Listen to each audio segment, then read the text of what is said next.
right, guys. So today I got Jeff. Jeff is one of my students and clients. He is just absolutely crushing it within 30 days of working together, within 30 days of joining the Pro Wholesaler program. Already got a deal closed and already got paid. So without further ado, Jeff, how you doing, man? I'm good. How's it going, Alex? Thanks for having me on. Of course, man. I'm doing great as well. And, wanted to bring you on here, talk about, working with me and seeing what at first you want to achieve from working together, whether that was, getting deals, finding a repeatable system, and, were you able to accomplish that so far within 30 days? Yeah, so mainly it was all about predictability. Because you could find a deal here and there, but I just wanted something where, okay, if I know I put in the work and I did a certain amount of calls, discovery calls, and submitted a certain amount of offers, that I have a certain amount of deals, and it just doesn't get better than that, because it's like you just know the future, and you're not, so it's not, you don't have like these like jumps in your income. Like one month you can make 10, 20K, and then the next month you make zero. So now if you make zero, it's just because you didn't put in the work, but it's not because you didn't know what to do. Absolutely. So, good, man. Yeah, go ahead. Do you feel like you got that predictability now? For sure. FMLS is definitely, you're the one that opened my eyes to it, because that's where the deals are at. Even if somebody tells you they're not motivated on FMLS, it's kind of BS, because they are. Their house is on the market for a reason. Exactly. And that's probably one of the biggest misconceptions I think about, any MLS. And so coming to this, working together, did you have misconceptions about the MLS initially, about working it, or, properties on there? Yeah, a lot. So a lot of my main thing was everything's overpriced. Everything goes into highest and best. Too much market exposure. Not being able to get nothing under contract. Too much competition. But it wasn't my thing. Yeah. And now, well within 30 days, probably, I think within 2 weeks, you got that first one under contract, but that one fell through. Yeah, it was the first week. Yeah, I got under contract. Yeah, it was 9 offers, got that one under contract. That was the highest and best situation, and I came under list, and I still got it. So you don't have to. I guess that's also a lesson where you don't have to submit an offer higher than list price. You just got to do whatever works for you and your business, and keep it moving. Don't not get emotionally attached. Get it. You submitted the right offer, so you should be good. Absolutely. I think that's one of the biggest misconceptions too. People see a list price and they feel that they have to at least offer at that list price, the sales price in the MLS. And if they go below, they're wasting their time. But that's definitely not the truth. Because any listing agent that puts it on the market, that's pretty much the listing agent sets that price. It's an arbitrary number. So, you're taking the lead by submitting it where you need to submit the offer at, right? Exactly. Yep. Cool, man. And so first week you got under contract. That one didn't work out, but it was second or third week you got that next deal. So how can you walk us through that deal that worked out kind of from beginning to end? Yeah, so that deal, it popped on the market. It was on the market for 3 hours, and it made sense at the price that it was listed at for an investor. Obviously, I'm not the end buyer, so I had to get it a little bit cheaper to put my fee in there. Also, since I knew the area and I knew it was probably going to be highly competitive, ideally I want to make 10K on every deal, but minimum, worst case, 5. So called the agent. There still wasn't a super lockbox on the property. So she was like, "Hey, Jeff." So I was like, "Okay, cool. I need to see it." There was no pictures on FMLS. She said it was pretty clean. She said that she was going to put the super lockbox within the next hour or so. And I was like, "Great, cool. What time are you going to be there?" She gave me a time, and I met her out there. And I met her there, and I was the only one there. So that just gave me an advantage, like no other, because we just kicked it off, laughed, haha, build some rapport, Yeah. and then, but yeah, so she knew I was serious, and then I left. But then I got this was like noon, and I left, and then like around 6, she was like, oh yeah, I'll get you the contract later on today. I'll have the seller sign it. I was like, okay, but I still didn't get excited. You don't have a contract till you have a contract. Yep. So yeah, so that, and then at like 6, she calls me. She's like, Jeff, we're getting blown up. The seller wants to do highest and best, and that whole, and I was like, okay, look, and that's when. So in this one, I was just on the phone with her. I wouldn't let her get off the phone until she gave me a solid yes, and I locked her down. And I think I like kind of annoyed her, but I got what I wanted. So Yeah, positive persistence, man. yeah, she gave me the contract. I was like, look, I'm serious, and I already knew I already had the end buyer in mind, and so now yeah, we're good to close. So that should be a done deal. Awesome, man. Congrats on that. It's a 5-pop, right? That's what you call it? Oh yeah. So it was listed for 125. Yeah, it was a 5-pop listed for 125, and I got it for 120. So that's what I'm flipping it over to my investor for. Nice. So within 3 weeks, that's awesome. And I think one thing that sticks out is that speed's the name of the game. So within 3 hours, you called. Within that same day, you met her at the property. Extremely important. And then you went there and you built rapport. So people work with who they like, and she obviously likes you, and she trusts in you. And you can do that over the phone using the discovery call sheet and the script that we have. But also when you go and meet the agent at the property too, and you meet face to face, that's a big kicker for them to trust you and work with you. It's easy. I mean, it's much more easier when they put a face to a name. 100% for sure. And then, so were you able to use the discovery call sheet on the initial phone call as well? Oh yeah, that's clutch. It's like Okay, just cool. it's like it couldn't get easier than that. It's like the roadmap to either get that deal on a contract. Worst case scenario, you get another deal later down the road. And yeah, that's what I use all the time. Awesome, man. Yeah, I think that's one of the important things when you're rocking the MLS. It's not always about that one deal that's on there. It's about building a relationship with the different agents because they're the ones out there. They're all doing their own marketing one way or another. They're in a brokerage that's doing marketing to find deals. And so when you build an army of agents that are on your team that you can close deals with quickly, they can deliver on your word like you just did, I mean, that pays off huge dividends. And that's why we talk about that snowball effect. The positive snowball effect is even when you start, you may not see the results you want within 30 days. Sometimes you do, but it will compound. These agents will see you as someone who's consistent, who sticks to his word. And so it'll just have that positive snowball effect down the line where eventually agents will also bring you off-market deals and off-market opportunities because they want to work with you because you've learned how to incentivize them. Exactly. Yeah. That's also gives you an edge, having them represent you. I'm an agent, there might be some other students that are agents, or there might not. You don't have to be an agent, but I had my license prior, and I don't take commissions on any of my offers. And I could, but there's no need to. You just, yeah, like Alex has taught me, you just give them the commission, and they're on your side. Yeah, absolutely. Yeah, forego, it's like you're picking up pennies but stepping over dollars if you're trying to get your own commission or that buyer's commission. So, right. And then, I mean, if an agent's working with you and they're getting double commission, who do you think they want to go to the next time around too? I mean, they're going to want to come right back to you because, I mean, I know if I was a listing agent and I had a buyer where I can make twice as much money on every single deal, I'd go to them. So I think it's important. And what's smart, what you did was you put yourself in the shoes of that listing agent. What would incentivize them the most? And that's what we do in the system, the program. And then you just build it from there, build that relationship. Right. And if you get it at the right price, we'll probably end up making more money than the agent anyway. So, and everybody's happy. Yeah. Everyone wins. Win-win-win scenarios. Wins. Exactly. Yeah, man. And how the email template's been working out for you? So yeah, that's every time I submit an offer, that's the template that I use.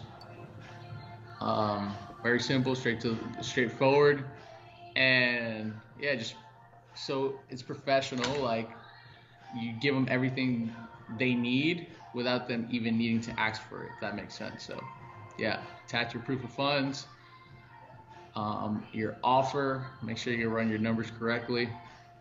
Um, and yeah, everything's speed, just as soon as possible, fast. That's that's always in the back of my head. Okay, well, what do I need to do? Let me run my numbers quickly. What do I need to do to be first? Call them, and I kind of touch with them, call them a couple of times, and like keep telling them like my name. So I just want them to like eventually start calling me by my name every single time. Hey Jeff, blah, blah. So I know as soon as they start calling me Jeff, it's like we're friends. So I'll call them first, discovery call. Second, hey, I've already ran my numbers. Third, as soon as I send the offer, if I go look at the property, I'll call them right after I'm leaving the property.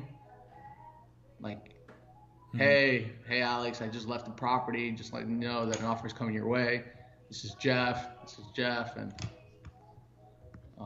just want to be in the back of their head all the time. Absolutely. And let's kind of talk about that, because what I like to work on is 2 calls, but you have the 3 calls. So let's talk about that, because usually I do the discovery call. I get all the information about the property. I go back, I quickly analyze it. Now that I know it's a qualified lead, it's a good deal now, so I want to spend my time on it. And then I come back with my number to get it under contract. But how's the 3 calls work for you? Because it's obviously working. No, it's good. But 3 call, it's mainly when I go out to the property, like because a lot of them, they don't want blind offers.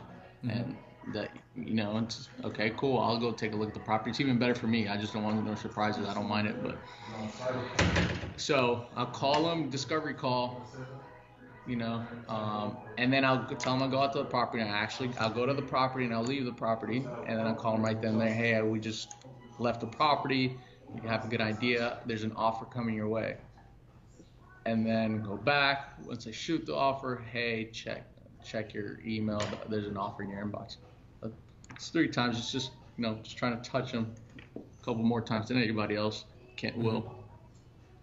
And it's, nothing pushy, non-confrontational, just real. I'm going to get it done. Yeah, absolutely. And I think, it's a little difficult at first, kind of getting like the phone dynamics right. But after you just got to do it. You just got to try it and get feedback. And then before you know it, well within 30 days, you're just a professional on the phone. You know what to say, how to say it. You're smooth. You're not too pushy. You kind of understand how much to push. Like you were saying, like you were almost annoying her, but you obviously weren't, because you got the deal done. Everyone's happy. But you're like positively persistent. So, were you always like that, or is that something kind of just over time you just get better and better? No. Well, no. At first, when I got started in real estate, it was hard for me, because I came from I used to work at a dealership, a Toyota dealership, and that's like real hardcore sales. The used cars sales tricks and trying to close a deal, and that was like super pushy, super aggressive. And in real estate, at first, that was my approach. It's like, oh, I got this. And I would just fall flat on my face. I was like, gosh. And then it was just like, it's not really. It's more like people skills. It's more relaxed, chill, assertive. You got to be assertive, obviously, but you're not. You're not the used car sales guy. You don't got to pull. What we call them like tricks. Like, no, it's just, it is what it is. You know what you're doing, and just make a friend. Absolutely. It's almost in the car business. In the car business, you get a sell within 3 hours, and not in real estate. And sometimes it doesn't happen like that. So. Yeah, it's almost like the opposite approach. It's like, how can I be moral and ethical and be the best buyer for this person and follow through on my word? That's how I think of it. And so, because people work with who they trust, especially in real estate, because we're dealing with $100,000 plus properties, sometimes a lot more than that. And that's like the American's biggest investment in their life. So, it's kind of serious. So they want to work with someone they trust and someone who sticks to their word, not just on the first phone call, but the second one, the third one. And I think another good point to make is, hey, if an agent says no blind offers, then you want them to be your best friend. Go out to the property and actually check it out, right? If things are clicking, if it sounds like a good deal, if the agent wants to work with you, then by all means go to the property. I think some people don't go to the property, or sometimes they go to every single property, and it can be a waste of time when you don't have to. Yeah. Yeah, I used to do that. Super not effective. Not effective at all. So Especially now, in Atlanta traffic, horrible. what properties do you go to now? Because you used to go to almost every one. Is that? Yeah. Now I just the ones that I need to, the ones that I don't, the ones that I could just offer, because with your rehab breakdown, it's pretty simple. All the houses typically are going to need the same thing. Everybody's going to want to do the kitchen, the bathrooms, and then just sometimes you could see it on the pictures that it needs a new roof. You probably can't see if it needs plumbing or electrical because the agent's not going to take pictures of that. But it's typically the same thing, and you could pretty much, if you input all the numbers correctly, you're gonna do well. And so sometimes you don't even need to look at the property unless, that's where you get due diligence, and there's like severe foundation issues. No problem. You just terminate or go back in for a price break when it still works. That's also that's also something. Sometimes like you need to get a property under contract because there's so much competition, and you might be able to go back in for a price break. But they don't like it though. But I don't recommend it. Absolutely. And I think that's a big point to make. Like the concept of being able to get property under contract without actually going there. Like that's a real thing. It's not a joke. You can sit from your computer, you can make a phone call, and you can get under contract the same day. That's legitimate. I've done that. You're doing that. And because before your belief was that you have to go to the property, right? Right. Yeah. So right. Yeah. Yeah. For anyone listening, you don't have to go to the property. If they ask you, then for sure go. But if not, then just do your due diligence from your computer. You can pretty much get the repairs down to a T using the repair cheat sheet. And also, I mean, that will be a little difficult at first, analyzing the repairs from the computer. But hey, if there's a good amount of photos, you can use Google Maps, look at the aerial view, street view. You kind of get a feel for it. And if you see the same 1,200 square foot properties, 3-bed, 2-bath, you can get your renovation down to like well within a few thousand or $5,000. And that's how you can then effectively look at a bunch of deals, and then you spend shorter and shorter amount of time on these deals. So I guess a good question for you, Jeff, is how much time do you usually spend like analyzing a deal to, I guess, find out its ARV, what it will sell at for the cash buyer, the end buyer, and also, the repairs from the computer? About how long does that take you to be like, okay, this is a deal or it's not a deal? Normally. That's like the easier part. Sometimes it gets tricky, but no, it doesn't take more than, I don't know, no more than 10 to 20 minutes. I don't know, maybe even less. It's quick. Yeah. It's quick because all I gotta do is just half a mile radius. I just make sure that I don't get comms crossing major roads, major freeways, different zip codes, different schools, and once you get that, it's real easy. Yeah, at first, obviously, it's just like everything. You're trying to think of so many stuff, and you're like, okay.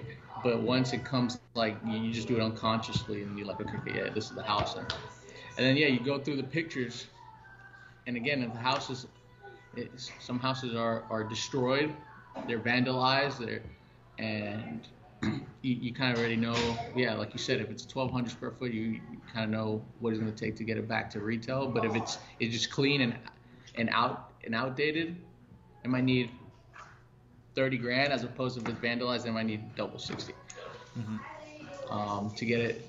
And it also depends the finishes. Obviously, over here you got in the perimeter, which is like Atlanta and the city. This is where I'm at. The finishes are different than in the suburbs outside of the city. You don't need to go all out outside of the city. So it might take you $15K to finish it out in the suburbs. Inside it might be double. Yeah, all good points. And for everyone listening, it only takes Jeff about 10 to 20 minutes to see if it's a deal or no deal. So that's also the power of the MLS too. I mean, it's hard to do that on Redfin. It's hard to do that on Zillow. And that's why I preach MLS. It's got all the sales data in your area for your market. I think for any professional real estate investor, any professional wholesaler, it's only going to benefit you huge dividends if you get access to the MLS. So, whether you're working your way to get assistant MLS access, which you can get, sometimes it's called portal access in different places. You can get unlicensed assistant access. You can from an agent or broker who is licensed, or you can work towards getting your real estate license, like Jeff has and like I have.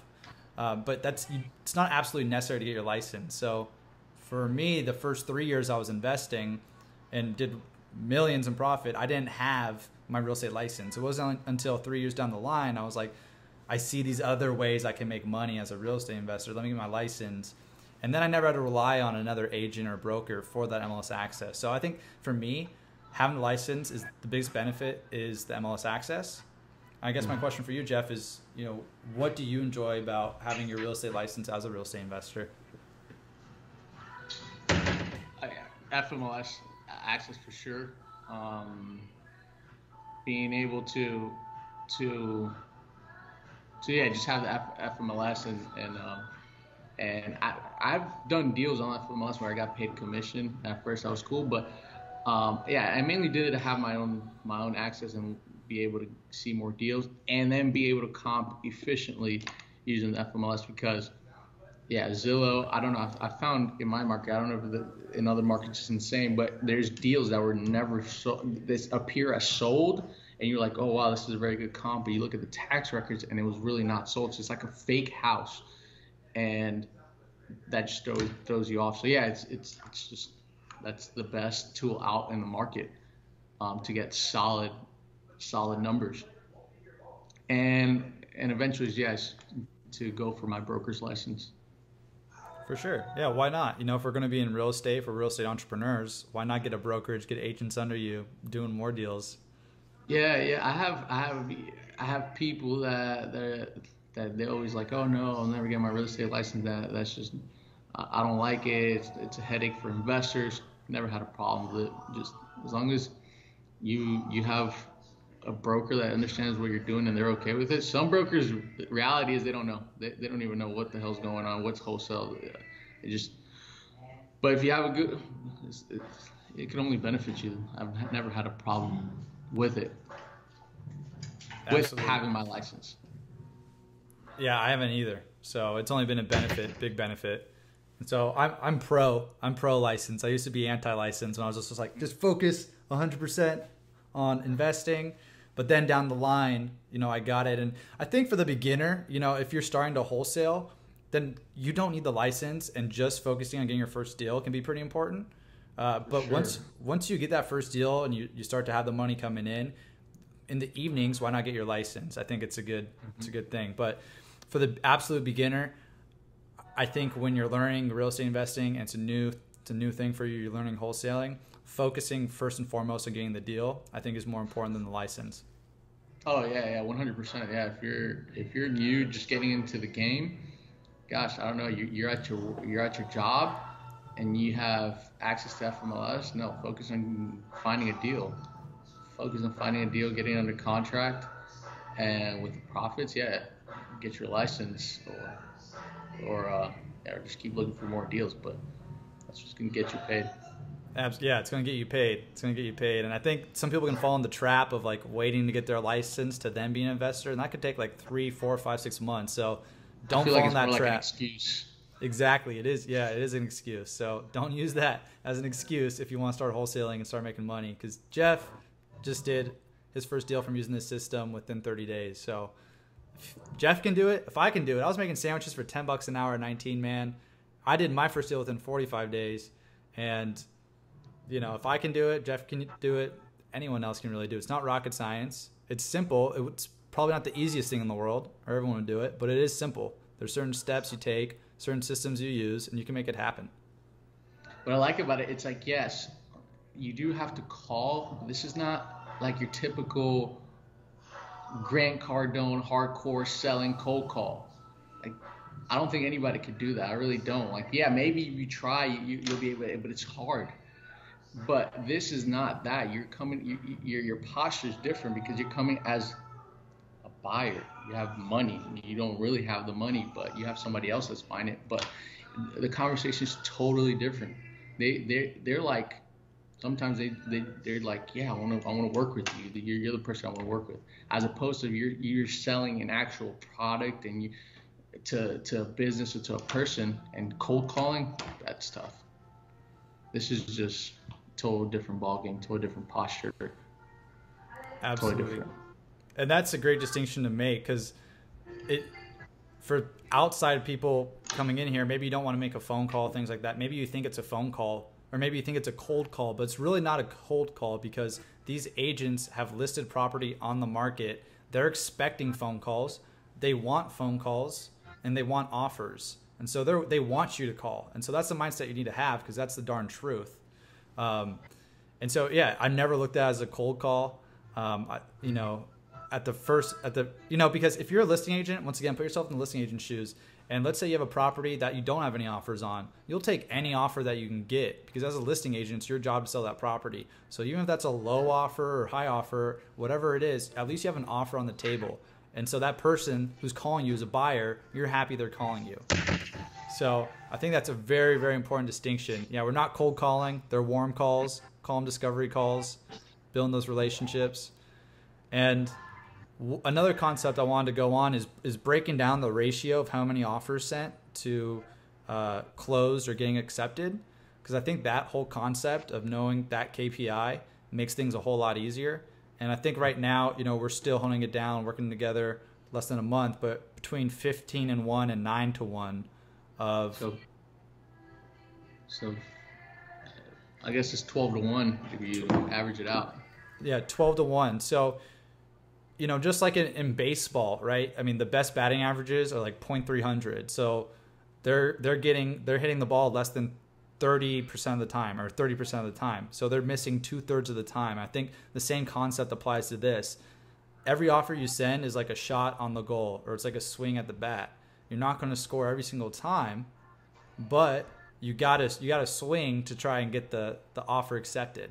And so I think that's the whole concept that we have here, and that anyone coming into this industry in real estate investing is that you got to submit offers to get where you want to go, to get these deals accepted. And what we do in this system, in this program, is really we break it down so we understand how many offers you're sending to getting an acceptance and getting a closed deal. So then it's very easy for you, because a lot of people can get motivated after the 5th offer, like demotivated. But if you understand, okay, I got to send 12 offers to get one closed deal, well, then you're motivated to send 24 offers, 36 offers, 48 offers. And it really comes down to a game where if you can literally send 48 offers in 1 month, and I've been able to do that in 1 week, just busting my ass. But if you could do that in 1 month, you could potentially get 4 deals a month, $10,000 a pop, average fee, $40,000 a month. It's not that hard. And that's, Jeff, you're ramping up to that right now. We're just getting started. So that's right. I think that's an important concept for anyone coming in here. KPIs, understanding it. As we talked about too, building the business out and bringing people in. That's an important metric for someone to understand. Instead of just saying, hey, just submit offers, you say, hey, we got a 12-1 offer ratio. Let's hit it. Submit every 12 offers you submit, we should get a deal. All right. So work on getting 25 offers this week. You're going to get a deal to 2 deals for sure. And sometimes you beat that ratio and it's more. But I think that's something that, I'm excited for you to keep drilling in and building that out. Yeah, and it just snowball effects. Like I'm getting emails from deals that just fell through. I just got one yesterday of this deal that I'd offered that I put in. It fell through, and that's just another opportunity or chance for me to get it. So, and that's inevitable. That's going to happen as well. Yeah, that's awesome. So I might not get it now, but I might get it later. Yeah, I think right there, another great golden nugget is that even if you're not getting it on the first time around, these deals fall out. There's other inexperienced investors who come into the game who offer too high, and then they have to back out of the deal. And so if you're just wasting that and you're not submitting an offer, or not staying in touch with that listing agent, you're shooting yourself in the foot, because these deals can fall out. And so that follow-up is important. We talk about, out of all the deals I've done, about 40% are from the follow-up or from a deal that was originally under contract with someone else and that's fallen out. So even if you're rocking on the MLS, another offer gets accepted, don't count it out. Still follow up with it, still check in with it. You can even check in with it if it's pending. Just courtesy call with the agent. How's everything going? all right, cool. Just want to see, what's going on. And I've done those calls where the agent says, hey, you know what? This guy's getting cold feet. He's actually falling out. If you can come in at this price, I think we can make it work. And I just slide right on in there. Exactly. Mm-hmm. Yeah. Yeah, and obviously, and thanks to you, Alex, that's what I've learned is obviously just being organized, because that's how you're going to be able to follow up, and it's going to be a lot easier, because obviously if you're not tracking everything, you're not going to be as effective. Yeah, and how's the organization been helping you with your business? Yeah, it's helping me. Still working on it. It's not where I want it to be, but yeah, it's an everyday thing, man. That's for sure. It's an everyday. Yeah, I just need to create the habit, because definitely wasn't doing it before. So. Yeah. Well, awesome, Jeff. I mean, is there anything else you want to mention? I mean, I think we pretty much went over this last deal and working together, but anything else? And this is invaluable skill. Like, just learning, you can just be dropped in anywhere in the country and just make a boatload of money. And that's priceless.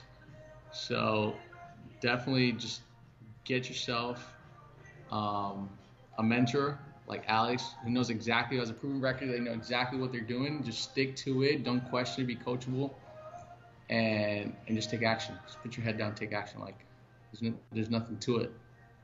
And yeah, you will get results. You might have a job right now. You might work in an office, cubicle, I don't know where. Just look at your phone, have a laptop next to you if you're able to, and just look at deals, and call them on your break. Do whatever you need, and then just, yeah, once you get a taste of it, it's game over. It tastes pretty damn sweet, man. Yeah. Yeah, the proof's in the pudding. Like, it works. It works. You just got to do the work. And you've seen that. So you put your faith in it. You trusted it. You're doing it. You're getting the results. It's compounding. And yeah, I mean, this works in any geographical market. So you're conquering where you're at, and excited for who else is going to crush it. So time will tell. For sure. Awesome, Jeff. Well, hey, I appreciate your time today and going over this. I'm really excited to keep working with you and for those next deals, and really get you to 30, 40K a month in no time. Yep. Let's rock. Thanks for having me on. Of course, brother. Jeff, I appreciate your time, man. Thank you. All right.